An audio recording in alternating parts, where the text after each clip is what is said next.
According.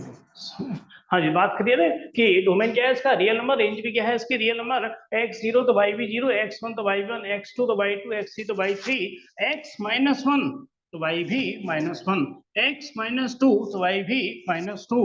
यानी कि अगर मैं इसको स्केल से ज्वाइन करूंगा तो इस तरीके से इसका ग्राफ प्लॉट हो जाएगा। ना इसकी इधर बढ़ने की कोई लिमिट है, ना ही इसकी इधर बढ़ने की कोई लिमिट है, तो हम क्या लगा देते हैं, एरो, क्योंकि एक लाइन है। तीन चीज होती है, लाइन सेगमेंट और रे। तीनों में डिफरेंस पता ही होगा। जिसके कोई भी एंड पॉइंट फिक्स नहीं होता उसको क्या कहते हैं, लाइन। जिसका एक एंड पॉइंट फिक्स होता है उसको हम रे, और जिसके दोनों एंड पॉइंट फिक्स होते हैं उसे हम लाइन सेगमेंट कहते हैं। तो ग्रुप क्लियर है आपके, आइडेंटिटी फंक्शन। फिर हमने दूसरा वाला फंक्शन डिस्कस किया था, कांस्टेंट फंक्शंस, है ना। यहाँ पे तो दूसरा हमारा कांस्टेंट फंक्शन है जी, दूसरा करा दिया था मुझे, ना y = 2 करके मैंने समझाया था, है ना। हाँ देखो ये समझा था। कांस्टेंट फंक्शन क्या होता है हमारा, f(x) = c। ये एक एग्जांपल है एनसीईआरटी के अकॉर्डिंग। अब बात सोचते हैं इसके डोमेन की, तो डोमेन क्या ले सकते हैं इसमें हम, रियल नंबर, कुछ भी ले सकते हैं, है ना। यहाँ पर अगर मैं रेंज की बात करूंगा तो मैंने ऐसे समझाया था कि अगर आप कांस्टेंट को कोई f(x) = 2 मान लो तो आपको ज्यादा अच्छे से समझ में आएगा कि अगर f(x) 2 है मीन्स y की वैल्यू कितनी है, 2 है, तो डोमेन चाहे कुछ भी हो, y का आंसर हर बार क्या आने वाला है, 2 भी आने वाला है। यहाँ रेंज क्या हो जाएगी, एक तरीके से c हो जाएगी। यहाँ c मतलब क्या है, कोई कांस्टेंट नंबर जो भी है वही हमारी रेंज हो जाएगी।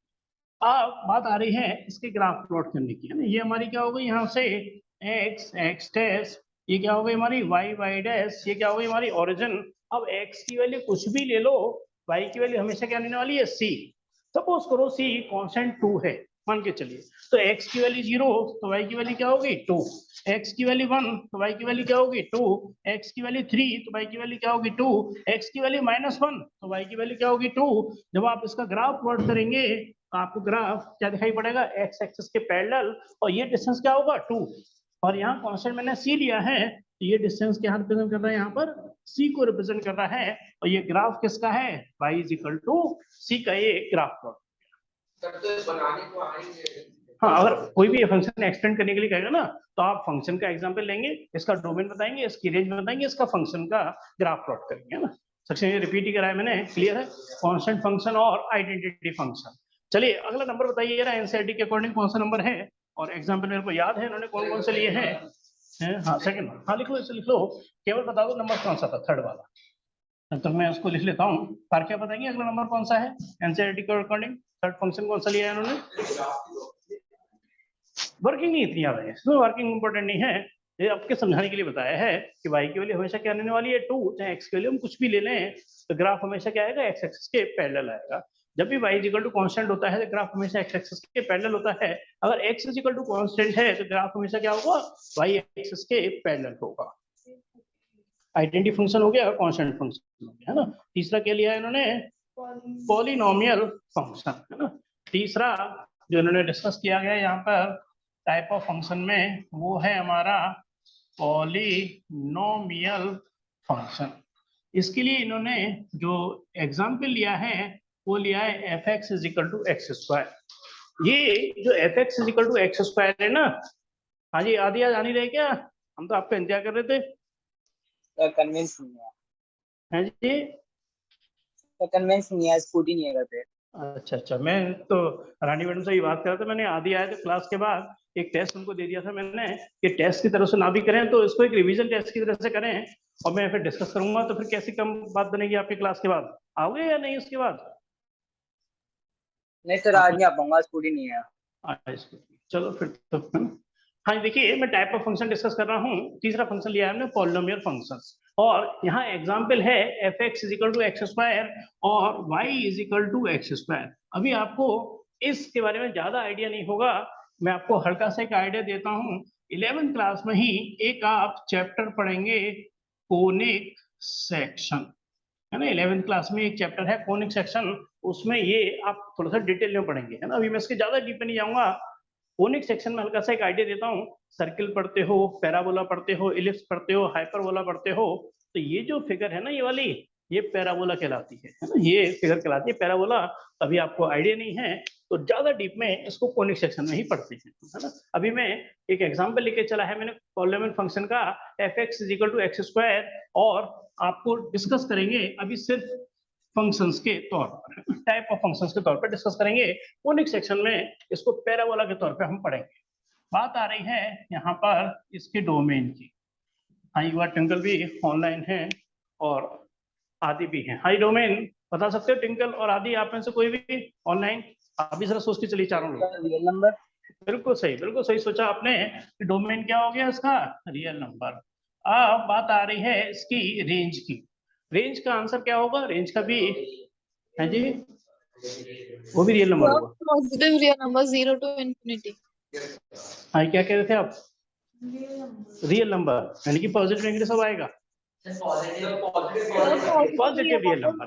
अब पॉजिटिव में सोचो कि 0 आएगा कि नहीं आएगा। 0 भी कंफ्यूज करता है कई बार आपको। आएगा। हाँ, बिल्कुल सही कह रहे हो। तो मैं इसको बिल्कुल और अच्छे से लिख रहा हूँ जिससे आपको जरा सा भी कंफ्यूजन ना हो। वैसे r प्लस का हम 0 to infinity ही लेते हैं, और मैंने और बहुत क्लियर कर दिया कि इसका आंसर मिनिमम क्या होगा? 0 या फिर 0 से बड़ा होगा, क्योंकि नेगेटिव में रहेंगे तो आंसर किस में जाएगा? पॉजिटिव में जाएगा। बात क्लियर है मेरी? इसका ग्राफ प्लॉट करना आपके लिए इतना आसान नहीं है। मतलब क्यों? ये ग्राफ स्ट्रेट लाइन का ग्राफ नहीं है। मतलब जब x² के फॉर्मेट में आ जाता है ना, तो एक कर्व के ग्राफ कहलाते हैं।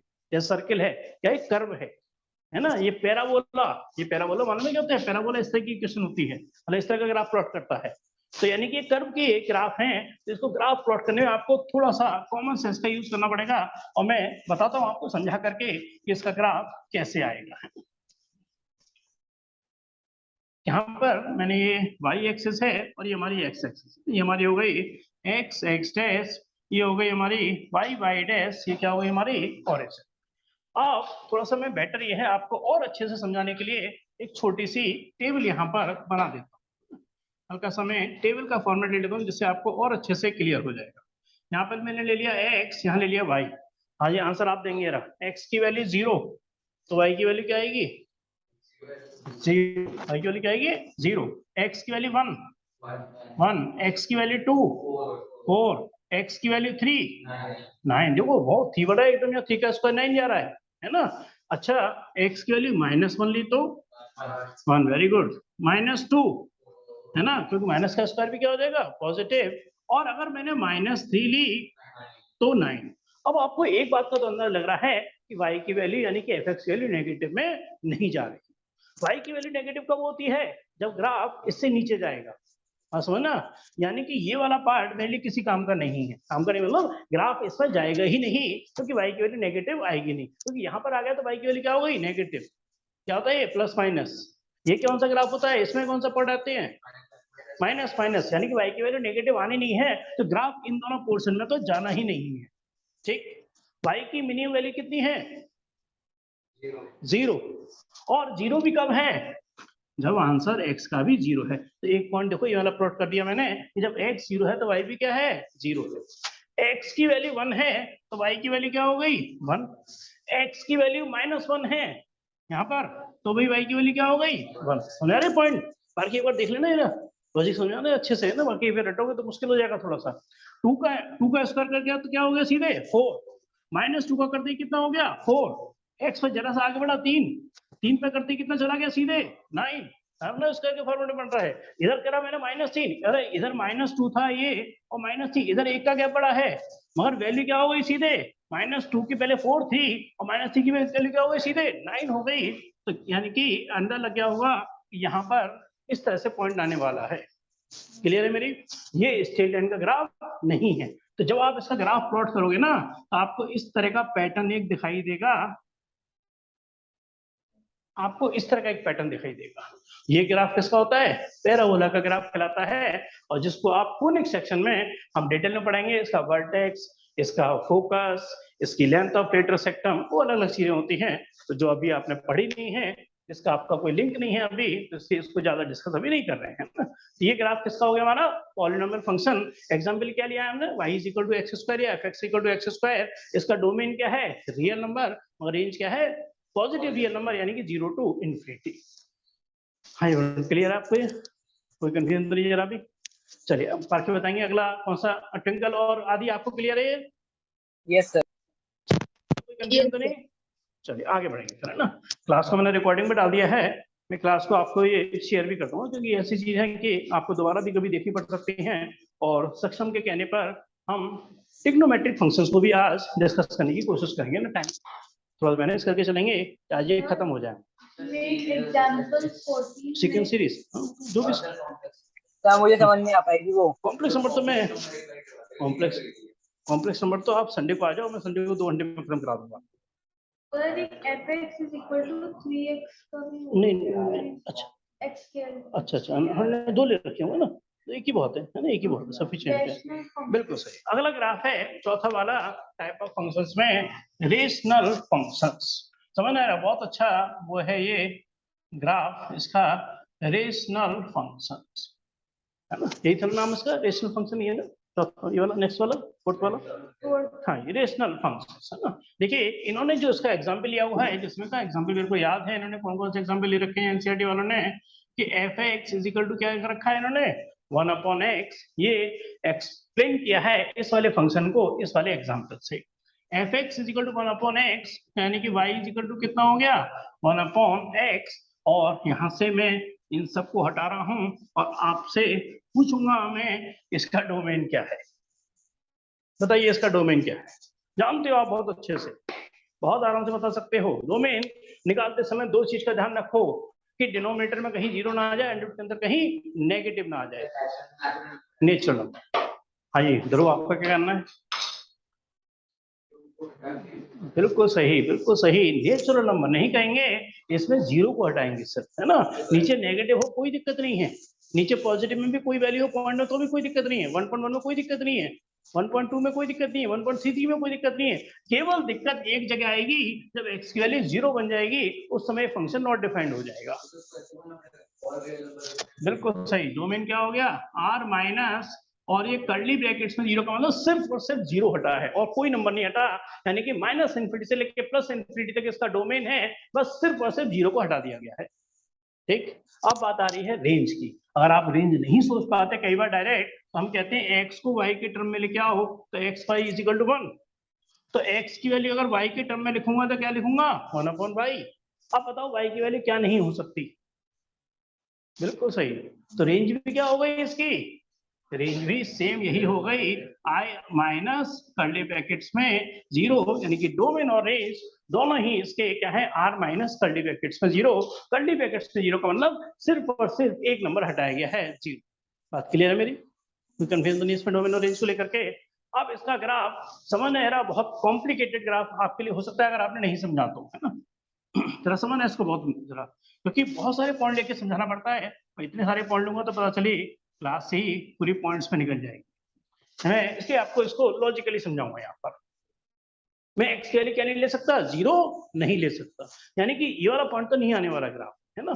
अच्छा मेरा ये सोचो कि x की वैल्यू जैसे जैसे बढ़ेगी y की वैल्यू क्या होगी, घटेगी, है ना, क्योंकि y और x क्या है, एक तरीके से इनवर्सली प्रोपोर्शनल है। जब अपॉन में होता है तो उसको कहते हैं इनवर्सली प्रोपोर्शनल। इनवर्सली प्रोपोर्शनल में एक की वैल्यू बढ़ाओगे दूसरे की वैल्यू कम होना शुरू हो जाएगी, क्योंकि 1/10 लिया, वो आंसर क्या हुआ, 0.1, 1/10 लिया तो आंसर क्या हुआ, 0.1, अरे 1/100 लिया तो आंसर क्या हो गया, 0.01। नीचे की वैल्यू बढ़ी और ये वैल्यू कम हो गई, ये वैल्यू कम हो गई। ठीक, तो नीचे अगर x की वैल्यू बढ़ेगी तो y की वैल्यू क्या होने वाली है, कम, और x की वैल्यू ऐसे ऐसे कम होगी, y की वैल्यू बढ़ेगी, कम होने पर y की वैल्यू बढ़ेगी, x की वैल्यू बढ़ने पर y की वैल्यू क्या होगी, कम होगी। अब मालूम है इसका ग्राफ कैसे जाता है, क्योंकि मैं इतने सारे पॉइंट लूंगा तो ये बहुत मुश्किल, मतलब पूरी क्लास ही इसमें निकल जाएगी हमारी। ऐसे इसका ग्राफ होगा, पहले लॉजिकली समझना हुआ क्या है, हुआ कैसे,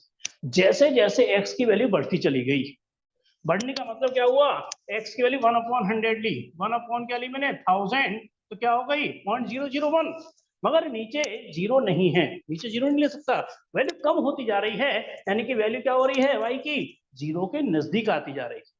y की वैल्यू क्या होगी, y की वैल्यू 0 कब होती है, जब x x पे टच कर जाता है, मगर y की वैल्यू भी 0 नहीं हो सकती, तो क्या होगी, ये नजदीक जाएगी और टच नहीं करेगी।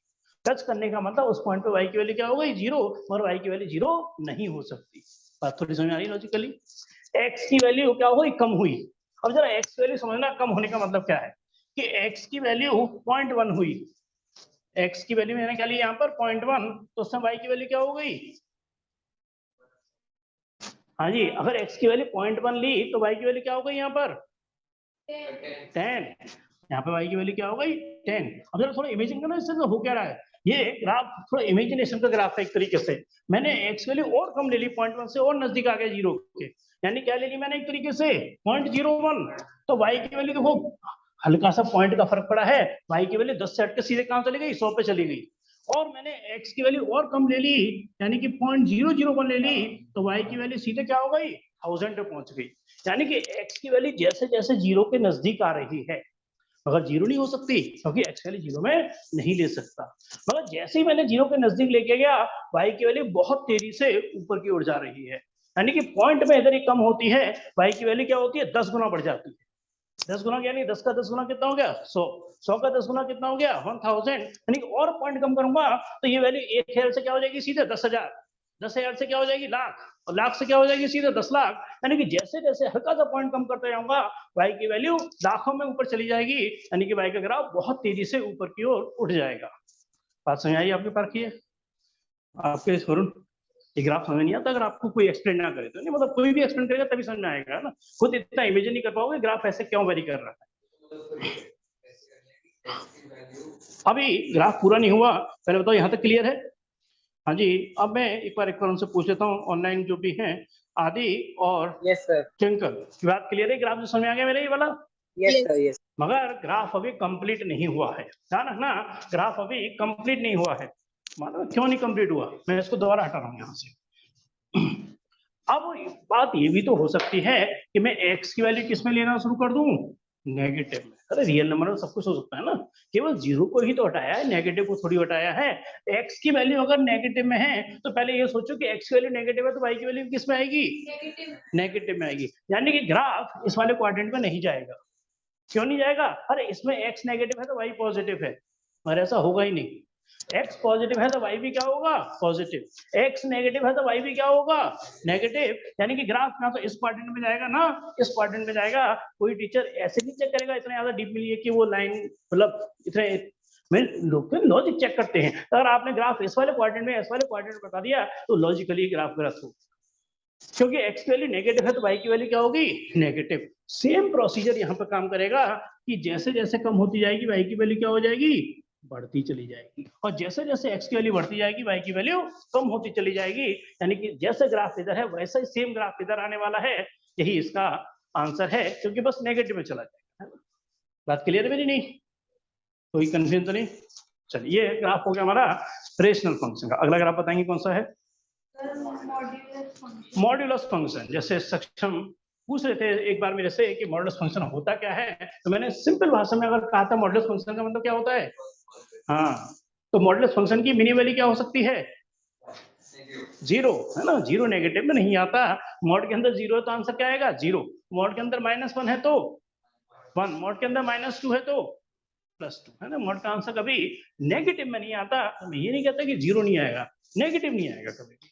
चलिए मैं अगला फंक्शन लेके चल रहा हूँ, मॉड्यूलस फंक्शन। और जैसे मेरे को ये पता है इन्होंने कौन से ग्राफ से इसको एक्सप्लेन किया है, मॉड्यूलस फंक्शन। ये जो ग्राफ इन्होंने लिया है यहाँ पर f(x) = mod x। और इतना तो मैं आपसे उम्मीद करता हूँ, इतना समझाने के बाद डोमेन और रेंज, इतने ये क्वेश्चनों के आप डोमेन और रेंज तो आप गैस कर सकते हो क्या होने वाला है। चलिए बताएंगे यार, ट्विंकल से पूछ लेते हैं। चलो पहले ट्विंकल बताओ इसका डोमेन क्या होगा? थोड़ा तेज बोलना पड़ेगा आपको, हल्का सा। Real number. हाँ ये यहाँ पे किसी आंसर यहाँ कीजिएगा। हाँ डोमेन तो रियल नंबर। बिल्कुल सही कहा। डोमेन क्या हो गया? Real number. हाँ जी, रेंज क्या होगी इसकी? 0 to +∞। बिल्कुल सही। और जीरो हो सकता है तो आंसर क्या आएगा? 0 to ∞। डोमेन क्या होगा इसका? रियल नंबर, यानी कि नेगेटिव पॉजिटिव जीरो सब आएगा, मगर आंसर रेंज का यानी कि f(x) का आंसर कभी भी नेगेटिव में नहीं आएगा। तो मिनिमम आंसर क्या होगा? 0, और मैक्सिमम आंसर क्या होगा इसका? ∞। आज आपको क्लियर है डोमेन और रेंज इसका? Yes sir. चलिए अब हम इसका एक ग्राफ की बात करते हैं। ये हमारा x एक्सिस है और ये हमारी क्या है y एक्सिस है। और बेटर ये है कुछ अच्छे से और एक्सप्लेन करने के लिए मैं कुछ पॉइंट यहाँ पर ले लेता हूँ आपके लिए ना। यहाँ पर x और यहाँ y, ये आप सब चीजें पहले से करते आ रहे हो, ये टेबल आप बहुत अच्छे से जानते होगे, है ना। x की वैल्यू 0 ली, वरुण बताएंगे आंसर y का क्या आएगा? 0। x की वैल्यू मैंने 2 ली, 2 माइनस 2 ली, 2 माइनस 4 ली, 4 ली, 4। बात क्लियर है? इसी से इसका ग्राफ बनने वाला है। x की वैल्यू 0, y की वैल्यू 0, ये क्या हो गया हमारे पास? ओरिजिन। x की वैल्यू 2, y की वैल्यू 2, यानी कि अंदर ले लिया मैंने ये वाला पॉइंट। ग्राफ पे ज्यादा परफेक्टली बनेगा। लॉजिक में आपको बिल्कुल सही बताऊंगा, है ना। लॉजिक इससे बिल्कुल सही आएगा, परफेक्टली आप ग्राफ पर प्लॉट कर सकते हो। x की वैल्यू -2, तो y की वैल्यू क्या हो गई? +2। आंसर इन दोनों कोऑर्डिनेट में नहीं जाने वाला। क्यों? क्योंकि y के आंसर कभी नेगेटिव में जाना ही नहीं है, और नीचे खसकते ही y नेगेटिव हो जाता है ना। कॉमन सेंस हर चीज के पीछे, है ना। तो इसका आंसर नीचे नहीं आने वाला, क्योंकि y का आंसर कभी नेगेटिव में आएगा ही नहीं, है ना। y का मिनिमम आंसर क्या है? 0, वो मैंने प्लॉट कर दिया है ऑलरेडी। अब यहाँ पर क्या करा मैंने? -4। अरे -4 करते ही क्या हो गया? +4। मगर ध्यान रखना, ये कर्व का ग्राफ नहीं है, ये स्ट्रेट लाइन का ही ग्राफ है। अरे y = x और y = -x, दो पार्ट में ब्रेक करते हैं इसे हम। और इसका प्रॉपर लॉजिक हम समझाते हैं। तो mod x क्या होता है? या तो प्लस का x या -x। प्लस का क्या होता है? जब x is greater than or equal to 0। और -x का होता है जब x less than 0। और ये x की पावर कितनी है? 1। यहाँ भी x की पावर कितनी है? 1। जब x की पावर 1 होती है तो ग्राफ किसका होता है? लीनियर इक्वेशन का होता है। लीनियर मतलब लाइन का ग्राफ होता है। बात क्लियर है? अब आप थोड़ा सोचेंगे कि x की वैल्यू 4 ले ली, तो y की वैल्यू क्या हो गई? 4। ये पॉइंट आपको अपने आप एक लाइन में दिखाई देंगे, अपने आप एक लाइन में दिखाई पड़ेंगे। तो जब इसका ग्राफ प्लॉट करूंगा तो इसका ऐसी लाइन एक आएगी। थोड़ा लाइन अच्छे से प्लॉट कर देता हूं। एक लाइन ऐसे आएगी और एक लाइन ऐसे जाएगी। बात क्लियर है मेरी? नहीं तो ये ग्राफ किसका हो गया हमारे पास? ये देखो वी शेप का ग्राफ होता है इसका, देख सकते हो बुक में, है ना। मैंने ज्यादा पॉइंट नहीं लिए, मगर लॉजिक बिल्कुल सेम आ जाता है। और ये ग्राफ किसका हो गया हमारा? Modulus function. और एग्जांपल क्या है इसका? fx = mod x। बात क्लियर है मेरी? अच्छा, ये एक क्वेश्चन मैं आपके लिए चेंज कर रहा हूँ जरा, कि अगर मैं कहता mod of x + 2, इसका कोई ग्राफ प्लॉट कर सकता है आप में से? क्या चेंज होता है इसके अंदर? ये तो ग्राफ है fx = mod x का। अब मैंने क्वेश्चन को चेंज कर दिया, fx = mod of x + 2। अब बताओ इसका ग्राफ प्लॉट करके जरा। हाँ जी वरुण, थोड़ा लगाओ दिमाग थोड़ा सा, है ना। हल्का सा मैंने अगर इसके अंदर चेंज कर दिया, ये ग्राफ तो मैं देख रहा हूँ एनसीईआरटी में बिल्कुल मैच कर रहा है आपका। अगर मैंने क्वेश्चन को चेंज कर दिया तो क्या चेंज होने वाला है? बताओ जरा, आंसर बताओ। ग्राफ प्लॉट करके दिखाओ एक बार जल्दी से। हाँ जी पार्की, आप भी सोचो थोड़ा सा, क्या चेंज होगा इस ग्राफ में? क्या यही रहेगा या कुछ चेंज होगा? ये सोचो थोड़ा सा यार। सर यही रहेगा। सर यही रहेगा। मैं ये कहना चाहता हूँ, देखो मेरा पहले कॉन्फिडेंस समझना। मैं कहता हूँ ये, मैं ज्यादा नहीं पूछ रहा आपसे, मैं पूछ रहा हूँ कि इसके ग्राफ में क्या चेंज आएगा। मतलब ये इसी से लिंक है ना। तो ग्राफ में क्या चेंज आएगा? ग्राफ यही रहेगा या कुछ और परिवर्तन आएगा इसके अंदर, और चेंजेस आएंगे इसके अंदर? सर इसमें चेंज नहीं आएगा। चलो सक्षम, आपका क्या मानना है? हाँ वरुण, आपका कुछ सोच सकते हो ग्राफ में कोई चेंजेस आएगा या नहीं आएगा? ट्विंकल, आपका क्या मानना है कि अगर मैं mod of x + 2 हो जाता, मान के चलिए क्वेश्चन mod x की जगह, तो ग्राफ यही रहता है या कोई चेंजेस आता? और चेंजेस आता तो क्या चेंजेस आता है इसके अंदर? वो भी v बनेगा। ये बात भी आपकी सही है। अब बिल्कुल ऐसे ही बनेगा या कोई चेंज होकर बनेगा? चलो ये बताओ। तो कहाँ करेगा अब ये बताओ? बनाओ एक बार बना के दिखाओ यार। सही सोच रहे हो आप थोड़ा सा लॉजिकली सही जा रहे हो। बना एक बार। आप काफी सही जा रहे हो, है ना, काफी सही जा रहे हो। मैं वही पूछना चाहता हूँ कि थोड़ा ऑब्जर्वेशन भी कर पा रहे हो कि नहीं, कि अब ग्राफ में क्या फर्क आने वाला है। ये हमारी क्या हो गई? एक्स एक्सिस, ये हमारी वाई एक्सिस, ये हमारी एक्स, और यहाँ एक्स डैश, ये वाई, और यहाँ वाई डैश। अरे वाई का आंसर यहाँ भी नेगेटिव में, ओरिजिन से हटके ऊपर 2 पे चला जाएगा, यानी कि यहाँ पे चला जाएगा। यहाँ से यानी कि आप कह रहे हो ऐसे ग्राफ बन जाएगा इसका, ये कहना चाहते हो, है ना। इस ग्राफ से कौन कौन एग्री करता है? नहीं तो क्या चेंज, क्या गलती है इसमें अभी बताओ? आई थिंक मैं एग्री करती हूँ। करते हैं। देखिए इस, हाँ जी बोलिए। सर मेरे ख्याल से सेम ही होगा, क्योंकि अगर हम -2 ले लेते हैं तो फिर हमारा आंसर 0 ही आएगा। ये आप इनको सही सोच रहे हो। इन्होंने मेरे को ऑनलाइन, जैसे मेरे को नहीं पड़ रहा है अभी, इन्होंने कहा कि x की वैल्यू -2 है तो y की वैल्यू क्या होगी 0।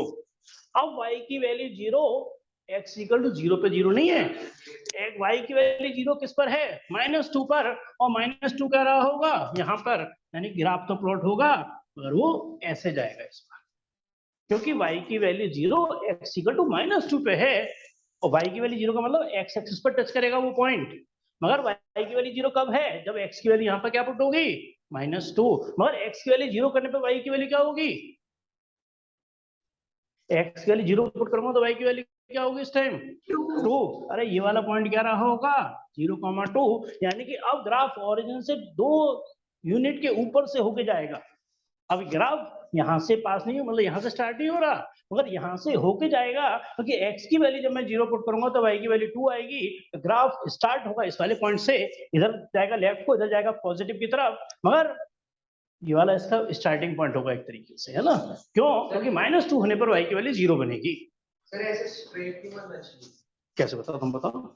सर मैं तो ऐसे कर रहा हूँ कि अगर मान में -4 ली x की वैल्यू। चलो मैं आपकी बात को पहले, ये ग्राफ से कौन कौन एग्री करता है, समझ में आया किसके नहीं आए, है ना। मैं आपके लिए और अच्छे से एक्सप्लेन करता हूँ, आप बताना।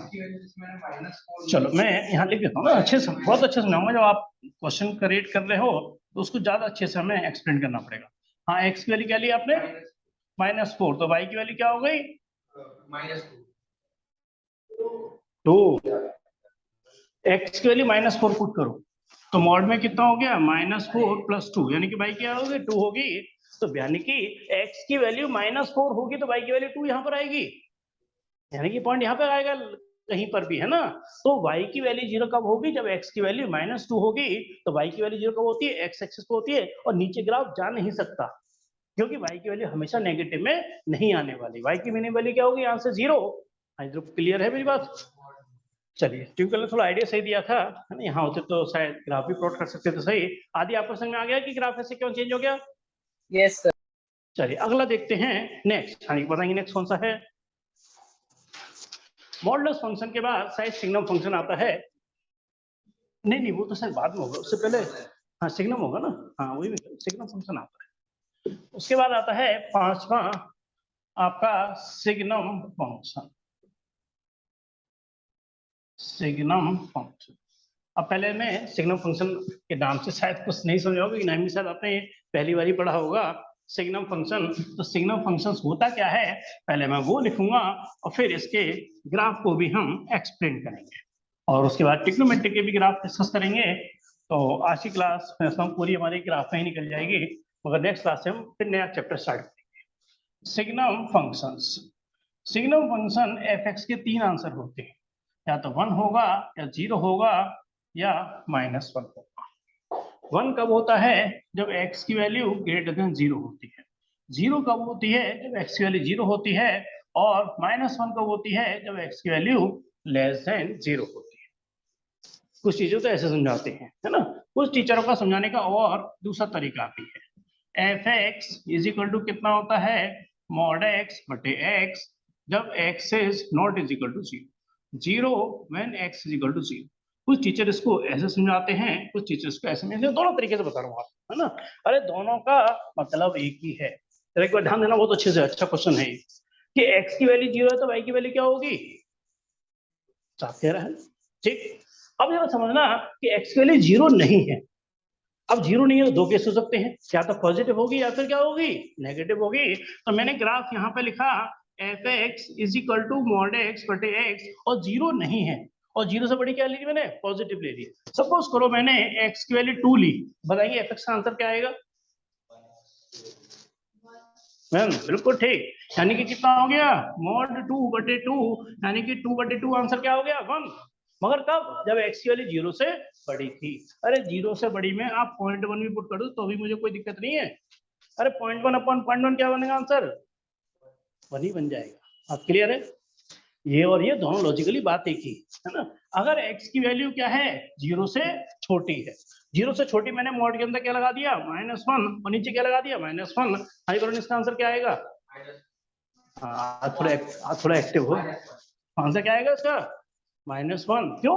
मॉड -1 क्या बन गया? 1, और नीचे क्या बन गया? -1। तो आंसर आ गया इसका -1। अब 0 से छोटी वाली तुम कुछ भी लेके देख लो, चाहे -0.5 ले लो, -0.6 ले लो। अरे -0.6 लूंगा तो मॉड में -0.6 है, नीचे 0.6 है, तो ये भी आंसर क्या हो गया? पॉइंट का 6 माइनस है, तो यहाँ पे क्या हो जाएगा? 0.6, यहाँ क्या होगा? -0.6। अरे कट के इसका आंसर भी क्या आने वाला है? -1। यानी कि दोनों चीजें लॉजिकली एक ही चीज को रिप्रेजेंट कर रही हैं कि अगर 0 है तो आंसर 0 होगा, 0 से बड़ा है तो 1 आएगा, और 0 से छोटा है तो -1 आएगा। पहले ये बताओ, लॉजिक समझ में आया नहीं आया? हाँ ट्यूबवेल और आदि, ये बात समझ में आ रही है कि ये इसके Yes, sir. तीन आंसर ही आने वाले हैं, या तो 0 आएगा, या 1 आएगा, या -1 आएगा। पर क्या आपको कुछ पूछना तो नहीं है इसमें? चलिए, अब आप इतना समझ गए हो, इसके ग्राफ पे जरा फोकस करो कि इसका ग्राफ थोड़ा यूनिक है, यूनिक ग्राफ है इसका। मैं ग्राफ पे जा रहा हूँ, ये हमारी वाई एक्सिस है और ये हमारी एक्स एक्सिस है, यानी कि ये एक्स एक्स डैश और ये वाई वाई डैश और 0। चलिए, आज वरुण भी थोड़ा एक्टिव होकर आंसर दे रहे हैं, तो पूछता हूँ जरा वरुण से ही कि अगर एक्स की वैल्यू 0 है तो वाई का आंसर क्या होगा? 0। यानी कौन सा पॉइंट हो गया एक तरीके से? ये वाला। और ये वाला पॉइंट कितना है? 1। तो सपोज करो ये वाला पॉइंट क्या ले लिया मैंने? -1। ये वाला पॉइंट क्या होगा एक तरीके से? 0,1। इसको अगर हम प्रॉपर तरीके से करें, ये पॉइंट क्या है? 0,1। ये पॉइंट कौन सा एक तरीके से? 0,-1। ठीक। अगर x की वैल्यू 0 से बड़ी है, पहले तो बताओ, ये सबको पता है ना, ओपन इंटरवल का निशान ये होता है और क्लोज इंटरवल का निशान ये होता है। एक हॉलो सर्किल होता है और एक डार्क सर्किल होता है, ये सबको याद है ना? हॉलो सर्किल का मतलब वो वैल्यू इन्वॉल्व नहीं है, डार्क सर्किल का मतलब वो वैल्यू इन्वॉल्व है, ओपन इंटरवल का मतलब वो बाउंड्री इन्वॉल्व नहीं है, और ये क्लोज इंटरवल का मतलब वो वैल्यू हमारी इन्वॉल्व होती है। ठीक। अब जरा यहीं से देखिए, थोड़ा सा हल्का सा ट्विस्ट शुरू होता है कि अगर x की वैल्यू 0 है तो y की वैल्यू क्या होगी? 0। और अगर x की वैल्यू 0 से बड़ी है, 0 नहीं, 0 से बड़ी है, तो उस समय एकदम y की वैल्यू क्या पहुंच जाएगी? 1। और y की वैल्यू 1 क्या होती है? ये। और x की वैल्यू 0 से बड़ी क्या मतलब इधर की तरफ चलेगी, x की वैल्यू 0 से आगे आगे बढ़ेगी, मगर y की वैल्यू हर बार क्या रहने वाली है? 1। मगर कब? जब 0 से बड़ी हो। तो यहाँ पे क्या लगाऊंगा? Hollow circle. हॉलो सर्किल का मतलब 0 पे से 0 है, मगर 0 से जैसे आगे बढ़ी y की वैल्यू क्या होना शुरू हो गई? 1 होना शुरू हो गई। ग्राफ प्लॉट कर दिया इस वाली लाइन का मैंने। ये वाला ग्राफ क्या था? ये वाला पॉइंट। ये वाला ग्राफ क्या था? ये वाली लाइन, कि 0 से बड़ी है तो y की वैल्यू क्या होगी? हमेशा 1। अगर x की वैल्यू 0 से छोटी है तो y की वैल्यू क्या होगी? हमेशा, मगर 0 से छोटी होने पर। तो यहाँ 0 पर क्या लगाऊंगा? हॉलो सर्किल, और यहाँ क्या लग दूंगा? -1। यही इसका ग्राफ है सिग्नम फंक्शंस का। आया था एक्सप्लेन करने के लिए, explain signum functions with their graphs. तो आपको हर चीज लिखनी होती है, सिग्नम फंक्शन होता क्या है। आप सिग्नम फंक्शन को ऐसे भी एक्सप्लेन कर सकते हो, आप चाहो तो ऐसे भी एक्सप्लेन कर सकते हो। लॉजिकली दोनों का मतलब एक ही है। x की वैल्यू 0 तो y की वैल्यू 0, एक पॉइंट ये आएगा। x की वैल्यू 0 से जैसे ही बढ़ी, यानी कि 0.1 भी हुई, y की वैल्यू तुरंत क्या पहुंच गई? 1 हो गई। यानी कि 0 से बड़े होते ही, यानी कि 0 पे क्या लगा दिया मैंने? हॉलो सर्किल, y = 1 प्लॉट हो गया। 0 से जैसे छोटी हुई, हॉलो सर्किल बनाया, y की वैल्यू -1 हो गई। यही इसका ग्राफ भी है। बाकी आपको क्लियर है? सेक्शन कुछ पूछना है इसमें? ट्विंकल और आदि कुछ क्लियर है? एक क्वेश्चन ग्राफ के तौर पे। Yes, sir. चलो, पहले तो ये बताओ कि ये इसको सिग्नम फंक्शन कहते हैं। ये तो देखो थोड़ा सा एक नाम के तौर पे ना, हर चीज का एक नाम रखा हुआ है ना, इसको क्या कहते हैं? सिग्नम फंक्शंस कहते हैं। पहली बात तो क्लियर है कि अगर x की वैल्यू 0 नहीं है तो mod x बटे x होगा, 0 है तो आंसर 0 होगा। इसी को एक नाम दे दिया है इन्होंने, सिग्नम फंक्शंस। ठीक। इससे अब मैं लॉजिक थोड़ा समझा सकता हूँ कि अगर x की वैल्यू 0 है तो y की वैल्यू क्या होगी? 0। अगर x की वैल्यू 0 से बड़ी रखी तो क्या आंसर हमेशा 1 बनेगा कि नहीं बनेगा? हमेशा मतलब क्या कहना हूं कि x की वैल्यू 0 से बड़ी है, यानी कि आप समझ आ रहा कि f(x) = कितना है? mod x बटे x। 0 से बड़ी मैंने सपोज करो 1 ले ली, तो mod 1 बटे 1, बताओ इसका आंसर क्या बनेगा? 1। तो y की वैल्यू क्या आई? 1। अब 0 से बड़ी 2 रख के देखो तो आंसर क्या आएगा? हाँ 0 से बड़ी होनी चाहिए, तो आंसर क्या आएगा इसका? 1। 3 रखने पे भी क्या आएगा? 1। तो यानी कि अगर x की वैल्यू 0 से बड़ी है तो y का आंसर 1 आएगा। ये लाइन समझ में आ गई? ये लाइन तो क्लियर थी ही। अब x की वैल्यू 0 से छोटी रखो, यानी कि नेगेटिव में पुट करो। और 0 छोटे का मतलब क्या होता है? नेगेटिव में।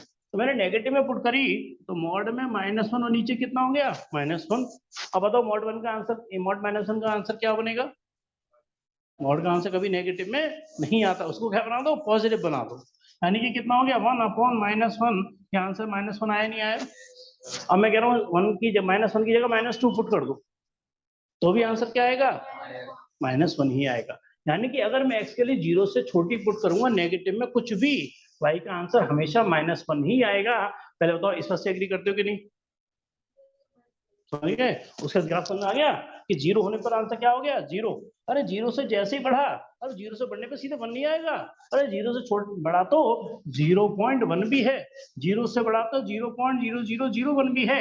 हमें नहीं पता कि 0 से बड़ी पहली कौन सी वैल्यू होगी बड़ी, यानी कोई भी ले लो, अगर मैं ये भी लूंगा ना तो भी आंसर 1 ही आएगा।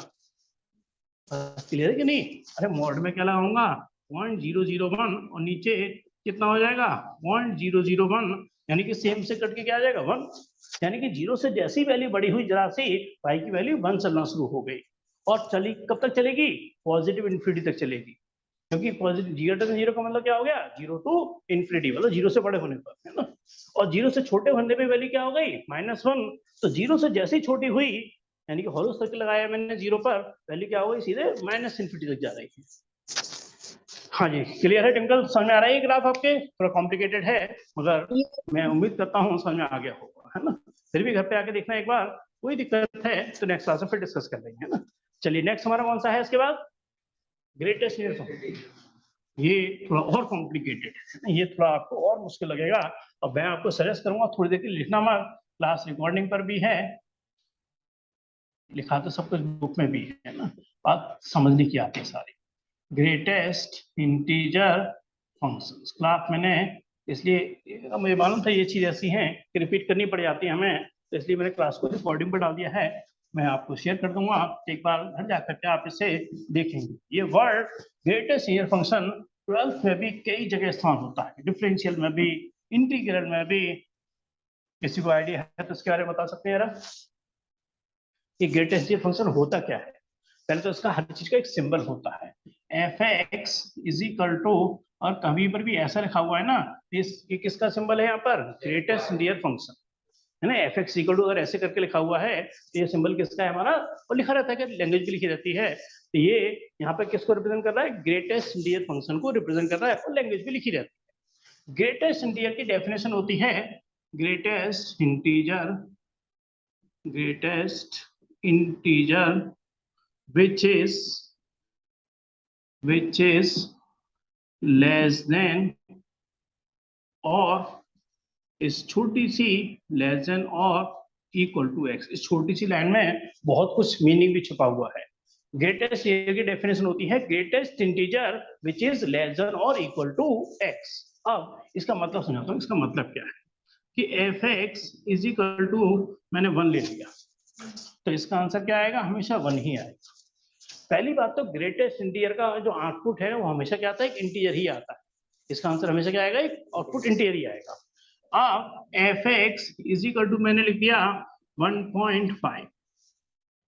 मैं ज्यादा लैंग्वेज तो क्या समझाऊंगा ही, मगर आपको लॉजिकली बताऊं। पहले देखो 1.5 किन दो इंटीजर के बीच में आएगा? 1.5 1 और 2 के बीच में। Greatest integer which is less than और इक्वल टू x। अरे इक्वल में इंटीजर है ना, तो आंसर इंटीजर ही आएगा इससे, नहीं तो हमेशा क्या आएगा? लेस देन, यानी कि छोटा इंटीजर आएगा हमेशा। तो 1.5 किसके बीच में बिलोंग कर रहा है? 1 और 2 के बीच में, तो इसका आंसर क्या बनेगा?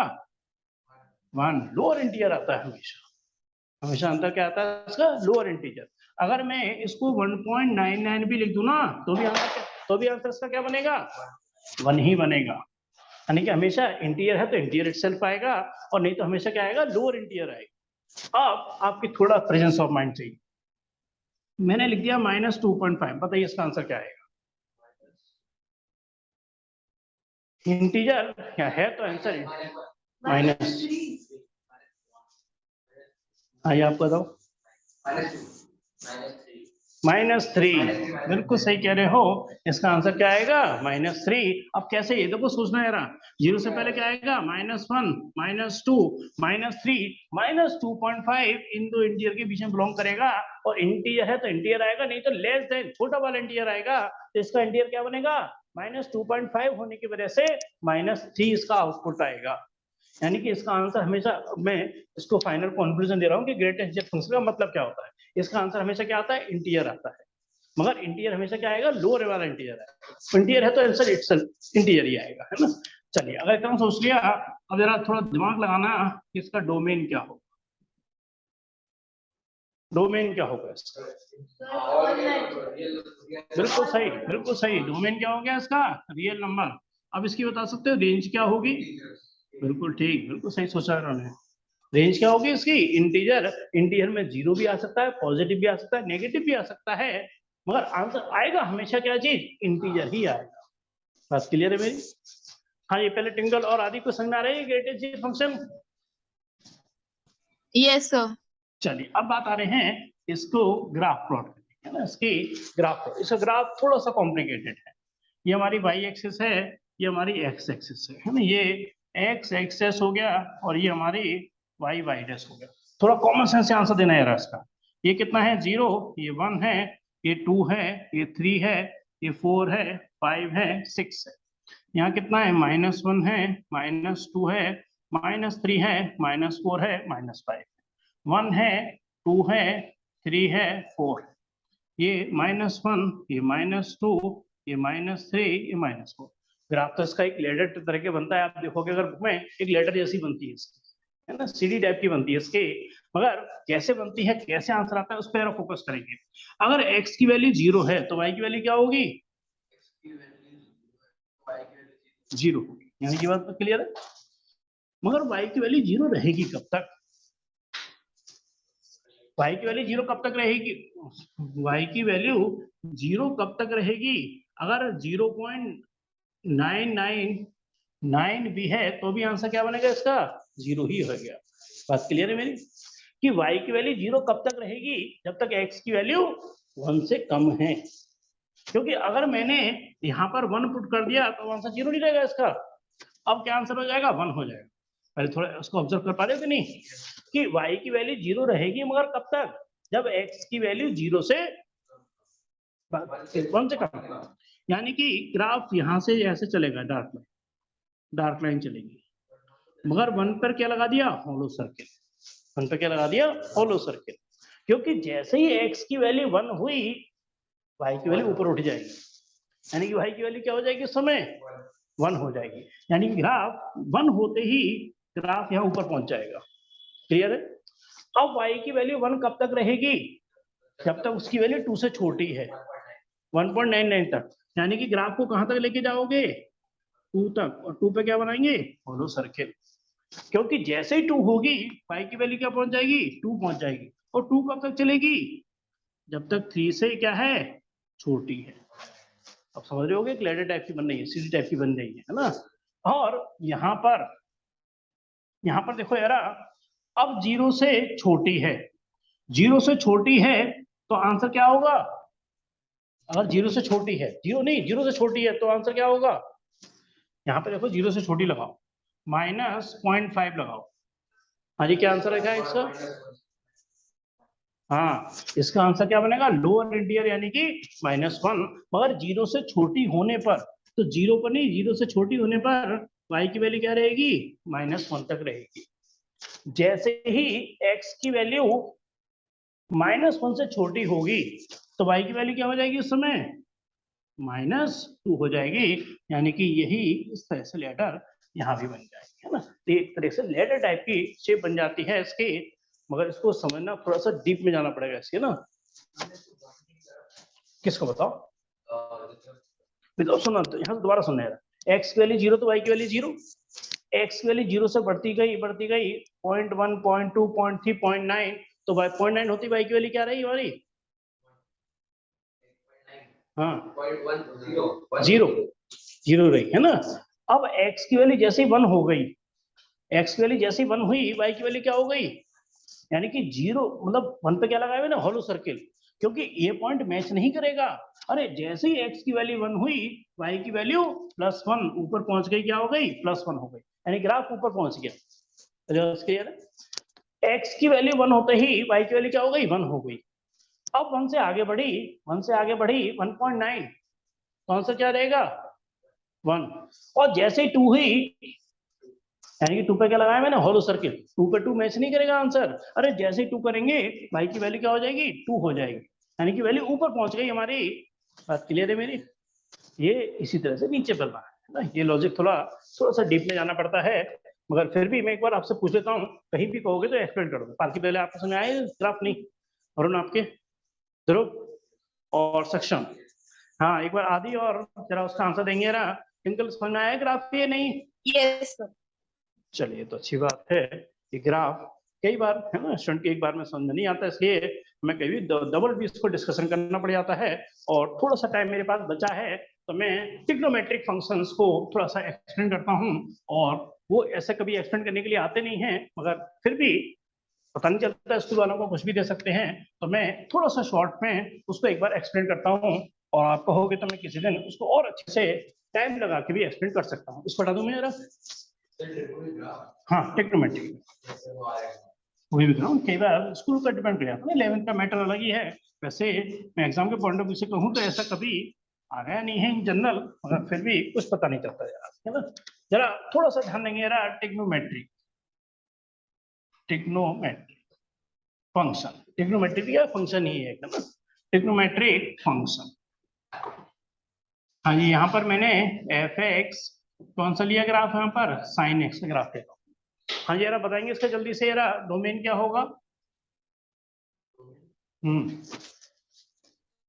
डोमेन नहीं पता आपको, रियल नंबर होता है, यानी कि एंगल हम कुछ भी पुट कर सकते हैं, प्लस में एंगल पुट करो, माइनस में पुट करो, जीरो पुट करो, कोई दिक्कत नहीं है।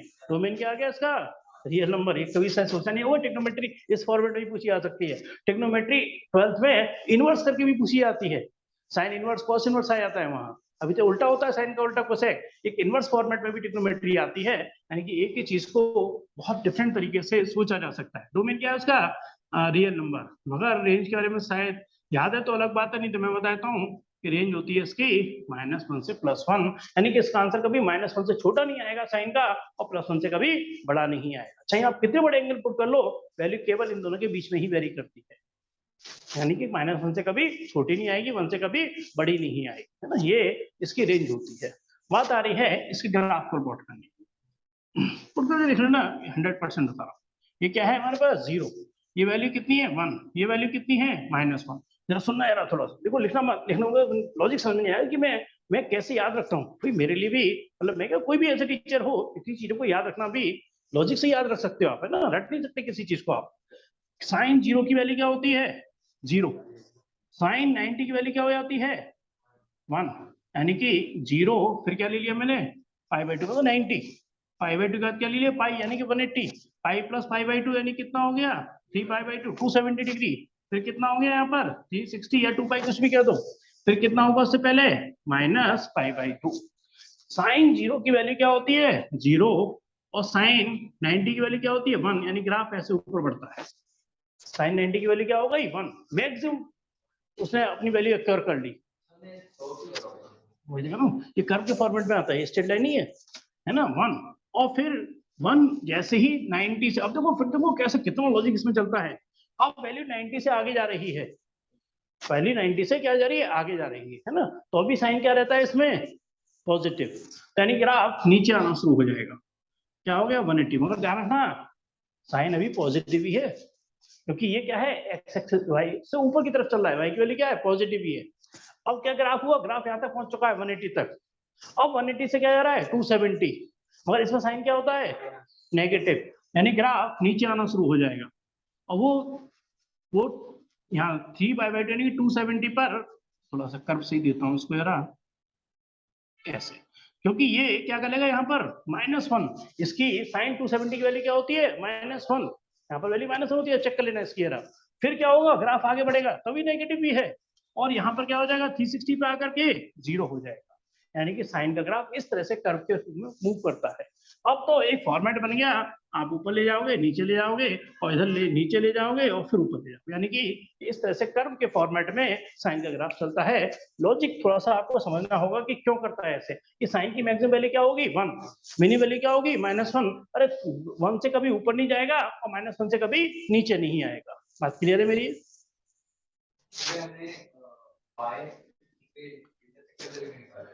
इंटरसेक्ट को ये वाला कह रहे हो? हाँ, तो साइन 180 की वैल्यू देखो कितनी होती है, 180 की वैल्यू निकालो कितनी होती है। चलो निकालेंगे, निकालते रहना। साइन 180 की वैल्यू 0 होती है, तो साइन 180 की वैल्यू 0 है तो पाई पर तो 180 पे तो 0 पे बनेगा ना। अरे इस पॉइंट पर जब x की वैल्यू पाई है तो उसमें y की वैल्यू क्या हो गई, 0 हो गई। बात क्लियर है मेरी? सुनो ये इतना आसान नहीं है, मैं कह रहा हूँ ये लॉजिक इतना आसान नहीं है, मतलब अच्छा दिमाग लगता है बहुत। एक इसका अगर आता है साइन x का, मैं सोच रहा हूँ कि इसके अलावा हो नहीं पाएगा, सिर्फ cos x ही हो पाएगा, क्योंकि ज्यादा जल्दी वैसे फिर समझ में नहीं आएगा। अब बात आ रही है cos x की, सिर्फ मैं cos x पे एंड करूंगा इसको आज, है ना। cos x की वैल्यू भी क्या होती है, डोमेन इसका भी क्या होता है, रियल नंबर ही होता है। रेंज इसकी भी यही होती है, सेम रेंज इसकी भी क्या होती है, -1 से +1। मगर इसके ग्राफ का पैटर्न थोड़ा सा डिफरेंट होता है। ग्राफ ऐसे ही सेम चलता है, मगर पैटर्न देखो क्या फर्क आ जाता है। ये 0 है, ये क्या है 1 है, और ये कितना है -1 है। cos 0 की वैल्यू क्या होती है, cos 0 की वैल्यू इधर सोचना पड़ रहा है, cos 0 की वैल्यू 1 होती है। अब ग्राफ इस वाले पॉइंट से स्टार्ट नहीं होगा, अब ग्राफ इस वाले पॉइंट से स्टार्ट होगा और 90 पे आते ही 0 हो जाएगा। ये कौन सा पॉइंट हो गया हमारे पास, 90। cos 90 क्या हो गया, 0। 90 से अब देखो लॉजिक समझ रहे ना, 90 से आगे बढ़ रहा है। अरे cos इस वाले क्वाड्रेंट में क्या होता है, नेगेटिव। और देखो ग्राफ यहाँ से यहाँ तक क्या चलेगा, नेगेटिव चलेगा, क्योंकि ये वाला cos का अपना घर आ गया, यानी ग्राफ फिर ऊपर उठना शुरू हो जाएगा, है ना। तो यानी कि सेम यही चलने वाला है, बस ऐसे ऐसे, यानी कि सब कुछ सेम रहेगा, बस ग्राफ का जो पैटर्न है वो यहाँ से ना स्टार्ट होकर के यहाँ से स्टार्ट होगा। और ये कितना है 90 और ये कितना हो गया पाई, यानी कि 180। cos 180 की वैल्यू क्या होती है, -1, है ना। फिर यहाँ पर पाई प्लस पाई/2 यानी कितना हो गया 3π/2, यानी कि 270 डिग्री। cos 270 की वैल्यू क्या होती है, 0। cos 360 की वैल्यू यहाँ से कितना हो गया 360। cos 360 की वैल्यू दिखाना है, क्या आती है 1 आती है, क्योंकि cos 0 की वैल्यू भी क्या होती है 1 होती है। जो वैल्यू 0 की होती है वही क्या होती है 360 की होती है। तो यानी cos का ग्राफ ऐसे चलने वाला है, मतलब ज्यादा बताना फिर ओवर हो जाएगा, नहीं समझ में आएगा। तो साइन और cos के ग्राफ आपके समझ आ गए होंगे। और नेक्स्ट क्लास में मैं tan का ग्राफ अलग पैटर्न से चल रहा है, cos का ग्राफ अलग पैटर्न से चलता है, cosec और sec के ग्राफ अलग पैटर्न से चलते हैं।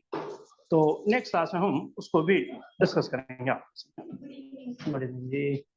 चलिए मैं एक बार क्लास श्रेया में क्लास एंड करके ना दोबारा स्टार्ट कर रहा हूँ, जिससे रिकॉर्डिंग की दिक्कत ना आए ना, वरना रिकॉर्डिंग ये वाली रिकॉर्डिंग मैच हो जाएगी आपस में।